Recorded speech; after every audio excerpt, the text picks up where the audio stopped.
Imagine viver dentro de um avião por mais de 2 meses, sem pousar, sem sentir o chão, dormindo, comendo e até se barbeando a milhares de pés de altura. Parece impossível, pois em 1958, 2 homens provaram que a coragem pode voar mais alto que o bom senso. Com um simples Cessna 172, um tanque extra e uma ideia maluca, eles desafiaram a lógica, o corpo e o próprio tempo. Tudo isso para divulgar um hotel perdido no deserto de Las Vegas.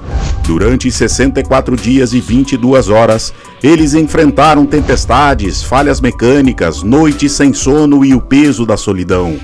Mas quando voltaram à Terra, não eram mais apenas pilotos, eram lendas vivas da aviação. E entrou para a história como o voo mais longo do mundo.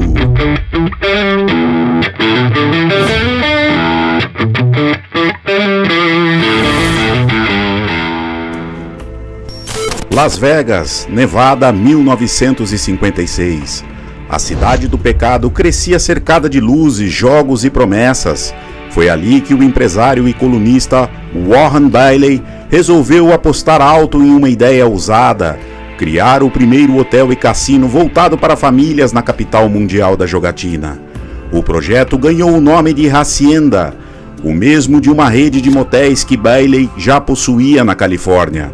Mas o local escolhido ficava no extremo sul da Strip, uma região afastada, vista na época como sem valor.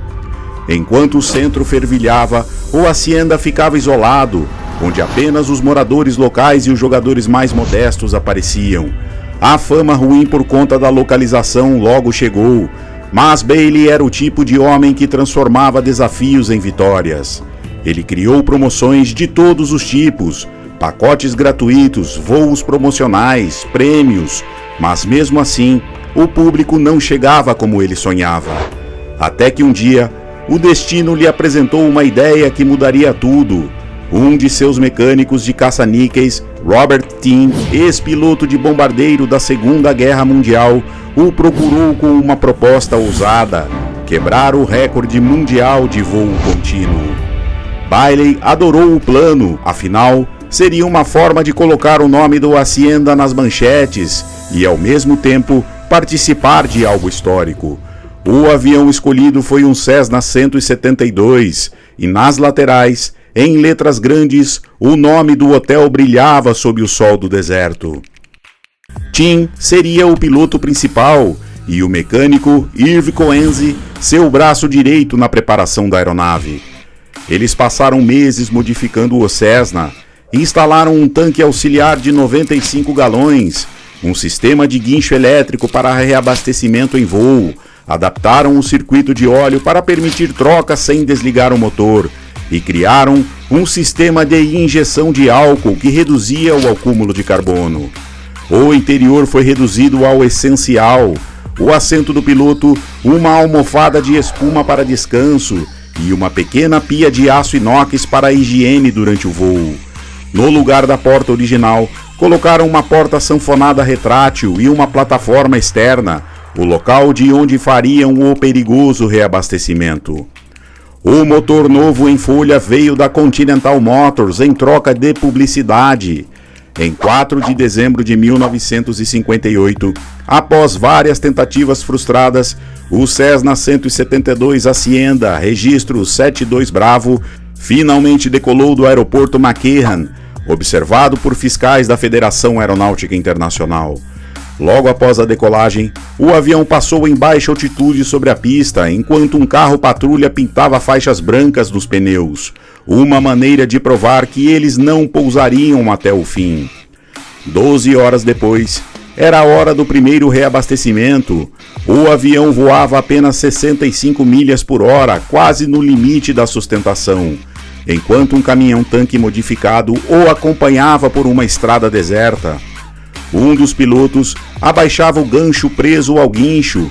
O operador no caminhão conectava a mangueira e o combustível era içado até a aeronave. Um procedimento que exigia precisão milimétrica e coragem de sobra. Eles repetiriam essa manobra mais de 90 vezes. Durante os primeiros dias, o Cessna circulou sobre Las Vegas. Depois, mudou a rota para Blythe, na Califórnia, onde o espaço aéreo era mais livre e não havia risco de cruzar com os testes nucleares que ainda ocorriam em Nevada. Nos reabastecimentos, recebiam água, óleo, toalhas, sabão e comida do Hotel Hacienda, triturada e armazenada em garrafas térmicas.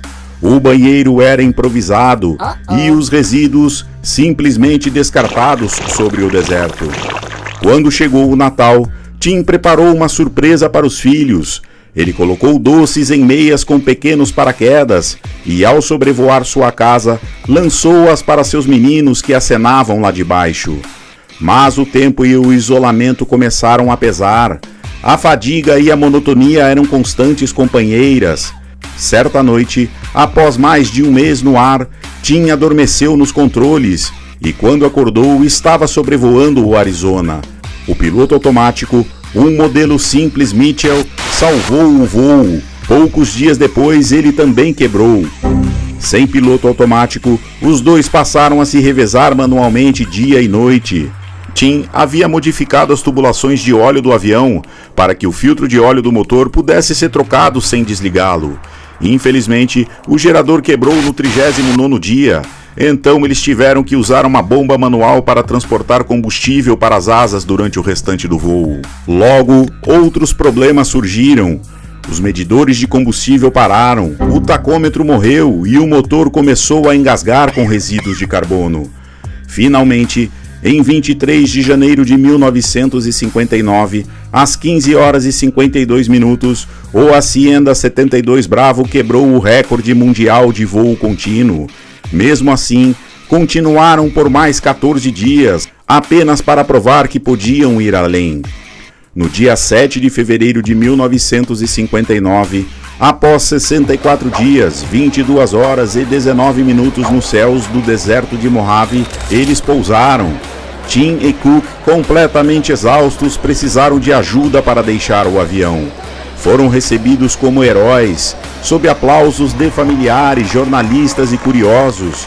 As faixas brancas dos pneus ainda estavam intactas, a prova definitiva de que nunca pousaram. Doc Bailey os recebeu com troféus gravados, celebrando o feito histórico. Após a conclusão bem-sucedida do voo, Tim voltou a trabalhar consertando máquinas caça-níqueis e Cook retornou à pilotagem aérea. Tim faleceu em 1978 e Cook em 95.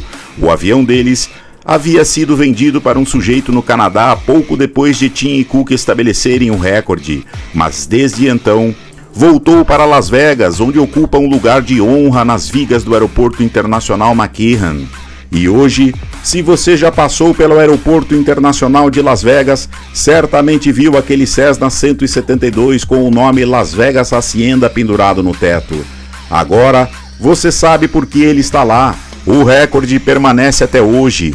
Aliás, durou mais que o Hacienda, que foi demolido em 1996 para dar lugar ao Mandalay Bay Resort and Casino. Essa história maluca é uma prova da superação humana. E como dois homens desafiaram o impossível, transformando um simples avião em uma lenda da aviação.